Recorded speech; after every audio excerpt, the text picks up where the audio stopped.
Eager to explore antique stores and thrift shops, my girlfriend, who adores antiques, and I decided to go on a drive. I, too, have a penchant for retro games and vintage clothing, always on the hunt for rare finds like old Famicom games and unique garments. Although our interests in purchases varied, the types of stores selling such items were the same, so we enjoyed browsing through them together. We both managed to find several treasures, and as we drove on, high on our successful finds, a rundown shop caught our eye. Wow! You never know. Places like this might just have a rare Obake no Taro gold version hidden somewhere, I exclaimed, excited.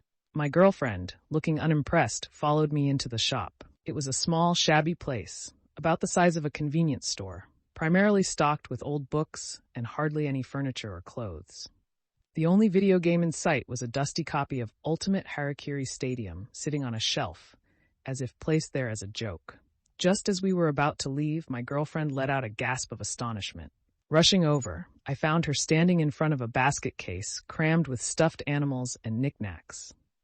"Find something good. This is incredible," she said, pulling out a dodecahedron pushed to the very bottom of the basket, moving aside stuffed animals and other objects to grab it. In retrospect, it's curious how she could see something that was out of view, pushed to the bottom of the basket. Perhaps the strange events had already begun.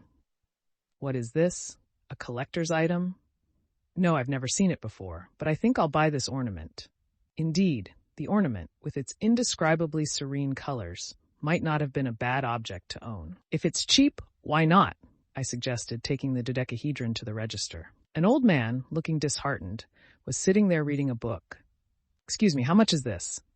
I didn't miss the moment. When the old man lifted his gaze from his book to the dodecahedron, his expression of sheer astonishment was unmistakable. It quickly returned to that of a normal old man. "Oh, this? Let me see, how much was it? Just a moment, please." He went into a back room, presumably part of his home, where he seemed to argue with an old woman, likely his wife. Eventually, he returned with a yellowed piece of paper. "This is, well, a kind of toy called RINFONE. The instructions here will explain," he said, spreading out the dingy, yellowed paper. It appeared quite old. The paper had a drawing of the dodecahedron with RINFONE written on it, showing how it transformed from a bear to an eagle to a fish, accompanied by text in what the old man claimed was a mix of Latin and English. Like this, the ornament can transform into various animals. First, wrap your hands around the RINFONE as if you're making a rice ball and gently stroke it. Following his instructions, my girlfriend wrapped her hands around the RINFONE and stroked it as if holding it. Then, with a click, a part of the dodecahedron's surface bulged out. "Wow, that's amazing. Try rotating that protrusion or pulling it up further," the old man suggested. As she did, another face of the dodecahedron indented. "Amazing. It's like a puzzle. You should try it too." Explaining this mechanism is quite difficult, but are you familiar with Transformers?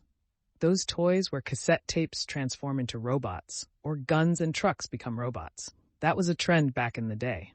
Imagine the RINFONE similarly, where pressing or rotating parts of the dodecahedron transforms it into various animals like bears, eagles, or fish.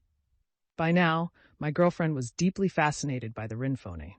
Even I thought it was an amazing toy. "So how much is it?" she asked timidly, to which he replied, "Well, it's quite an old item, but we had forgotten we even had it." "All right, how about 10,000 yen? If we put it on the internet, someone might pay hundreds of thousands for it." My girlfriend, being good at bargaining, managed to get the price down to 6,500 yen, leaving the store quite pleased. The next day was Monday, so after dinner at a restaurant, we headed home immediately. When I got home from work, I received a call from her. The RINFONE is amazing. It really feels like solving a puzzle, turning into animal shapes. I couldn't stop thinking about it all day at work. It's more interesting than any TV game," she excitedly told me over the phone. After hanging up, she sent me a photo. It showed her hands holding the RINFONE, with the head and two legs of a bear protruding from it. Impressed by how well made it was, I expressed my admiration in a reply email before going to bed. The next day, on my way home from work, she sent me an email. "It's really fun. I stayed up all night playing with the RINFONE and finally made a bear. Come see it," she wrote. I chuckled and redirected my car towards her house. Did you go to work after staying up all night? I asked upon arrival. Yeah, I did, but I drank too much coffee and felt sick, she replied. On the table was the RINFONE, transformed into a bear on all fours, slightly raising its head. Wow, isn't this incredible? How does it work? Amazing, right? I'm hooked. It's supposed to turn into an eagle next. I might start on it now. Hey, don't stay up all night again. Tomorrow's fine, I cautioned. You're right, she agreed, and after sharing a simple homemade meal, I left for the day. By the way, I forgot to mention, the RINFONE is about the size of a softball. It was Wednesday. On my way home from work, I decided to send her an email. Did you get some sleep and everything else, this and that? She replied, I slept properly last night. Looking forward to continuing when I get home. Then around 11 p.m., while I was engrossed in playing PS2, a photo message arrived. The eagle is done. It's so realistic. Don't you think the person who made this is a genius? Opening the photo, I saw the RINFONE shaped like an eagle with its wings spread. Even to an amateur like me, it was clear how intricately it was made. The eagle looked as if it could fly away at any moment. Of course, being a toy, it had its rough and smooth edges, but still it was well crafted. Awesome. Only the fish left, huh? But don't get too obsessed. Take your time making it, I replied, before eventually falling asleep. Thursday night, after taking a bath, my phone rang. It was her. Did you call me just now? No, what's up? I've been getting calls every 30 seconds for the past 5 minutes. When I answer, I can hear a bustling crowd, like a multitude of voices talking, and then it just cuts off. You know how caller ID usually shows the number unknown or public? But this time, it showed beyond Kannada.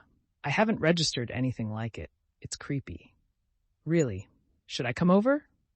No, I'll just turn off my phone and go to sleep. Okay, maybe it's just a crossed line or something.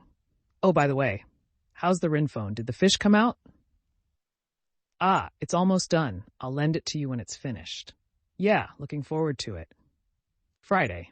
Curious about the strange calls, I phoned her and decided to visit her house. The RINFONE was almost in the shape of a fish, just missing a dorsal and tail fin to be complete. Did you get another weird call at lunch? Yeah, I was eating lunch when my phone rang. This time it was unknown, so I answered. Pressing the call button, I heard a crowd of men and women saying, "Let us out." Then it disconnected. Maybe it's a crossed line or a prank. Shall we go to the store tomorrow to check it out? Yeah, let's do that.